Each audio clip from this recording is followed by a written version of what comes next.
अक्सर लोग मुझसे एक सवाल पूछते हैं कि सर, डिस्ट्रैक्शन से छुटकारा कैसे पाएं या डिस्ट्रैक्शन से कैसे बचें। ये एक ऐसा गंभीर सवाल है जिसका जवाब तो आपके पास होना ही चाहिए। तो आइए हम मिलकर इस सवाल का जवाब ढूंढने की कोशिश करते हैं। सबसे पहले इन शब्दों पर फोकस कीजिए।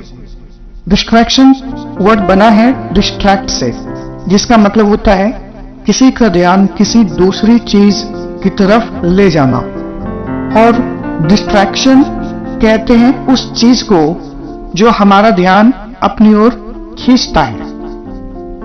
तो दोस्तों, डिस्ट्रैक्शन अंधेरे में चोर की तरह होता है जो कब हमारा ध्यान चुरा लेता है हमें पता भी नहीं चलता।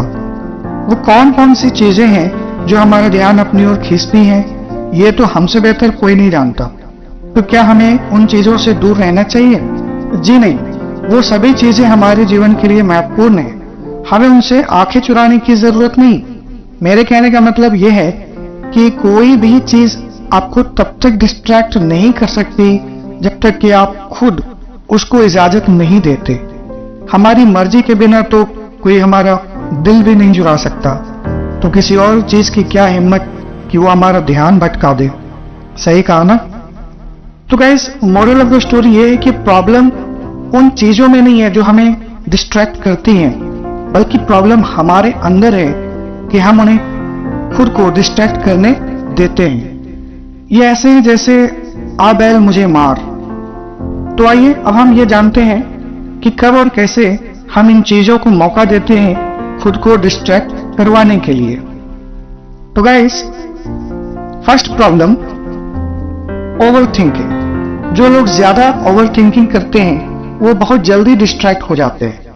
फॉर एग्जाम्पल, अगर आप कुछ करने के लिए बैठे लेकिन काम करने के बजाय आप ये सोचने लगे कि उस काम से क्या नफा है, क्या नुकसान है, या ये सोचने लगे कि इसे कैसे करना सही रहेगा, ऐसे करूं या वैसे करूं, या ये सोचने लगे कि कहां से शुरुआत करूं, तो ऐसे कंडीशन में हमारे भटकने के चांसेस बढ़ जाते हैं। ऐसा इसलिए होता है क्योंकि ओवर थिंकिंग करके हम खुद को कंफ्यूजन में डाल देते हैं और फिर हमारा ब्रेन अपने लिए किसी आसान काम को ढूंढ लेता है। इसलिए ओवर थिंकिंग ना करें, काम के बारे में सोचने के बजाय काम को करने की आदत डालें। सेकेंड प्रॉब्लम, स्पेयर टाइम, खाली समय। आपने कहावत सुनी होगी, खाली दिमाग शैतान का घर होता है। यानी जब हमारे पास ज्यादातर खाली समय रहता है तो हम उस समय को फालतू बेकार की कामों में गुजार देते हैं, यानी अपने लक्ष्य से भटक जाते हैं और वो काम करने में बिजी हो जाते हैं जिसकी हमें जरूरत नहीं। इसलिए खुद को बिजी रखें, कुछ ना कुछ प्रोडक्टिव काम करते रहें जो आपको डेली इंप्रूव करने में हेल्प करेगा। वरना खाली समय खुली तिजोरी की तरह होता है, कोई भी आपका कीमती समय चुरा सकता है। थर्ड प्रॉब्लम, लेजीनेस, आलस। आलसी लोग हमेशा वैसे काम को करना पसंद करते हैं जिसमें उन्हें ज्यादा एफर्ट ना लगाना पड़े। कम मेहनत में अपने आप को खुश करना ज्यादा पसंद करते हैं, इसलिए डिस्ट्रैक्शन से इनकी दोस्ती बहुत जल्दी हो जाती है। ये ऑल टाइम डिस्ट्रैक्ट ही रहते हैं। भाइयों, आलस शरीर का दुश्मन है। अगर तुम्हें करियर की परवाह नहीं तो कम से कम अपने शरीर की तो परवाह करो। आलस को त्यागो और मेहनती बनो, तभी तुम डिस्ट्रैक्शन से बच सकोगे, वरना तुम्हारा क्या होगा कालिया। फोर्थ प्रॉब्लम, प्रोक्रास्टिनेशन, काम टालना। लोग किसी काम को इसलिए टालते हैं क्योंकि उन्हें वो काम करना पसंद नहीं, या उसमें उन्हें कोई फायदा नजर नहीं आता। एक दो बार के लिए ठीक है, पर अगर आपको इसकी आदत लग गई तो आप काम टालो व्यक्ति बन जाओगे, और फिर डिस्ट्रैक्शन तो ऐसे लोगों को ढूंढती है। ऐसा नहीं है कि ये एक काम को टालने के बाद दूसरा कोई इंपॉर्टेंट काम करेंगे, नहीं, बल्कि ये वो काम करने बैठ जाएंगे जिसमें इनको मजा आता है।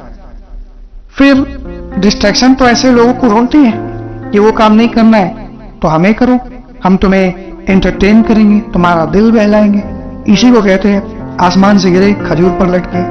एक मुसीबत को टाला तो दूसरी मुसीबत को गले लगा दिया। Fifth problem, over confidence. जो लोग ओवर कॉन्फिडेंस के शिकार होते हैं, अक्सर उनकी नैया डूबते हुए हमने देखी है। ओवर कॉन्फिडेंट लोग उस वक्त डिस्ट्रैक्ट होते हैं जब उन्हें काम करने की सबसे ज्यादा जरूरत होती है, पर नहीं, उन्हें तो लगता है कि उन्हें सब पता है, सब कुछ जानते हैं, अब कुछ करने या जाने की जरूरत नहीं, आज मस्ती कर लेते हैं, कल जो होगा देखा जाएगा, और जानबूझकर डिस्ट्रैक्शन को लेकर बैठ जाते हैं। भाई संभल जाओ, ऐसा मत करो, वरना अब बहुत देर हो गई ये कहने के लिए भी समय नहीं बचेगा। अब अपने डिस्ट्रैक्शन से कह दो कि फिर किसी दिन तेरी जुल्फे सुलझा दूंगा, आज उलझा हूं जरा खुद को सुलझाने में।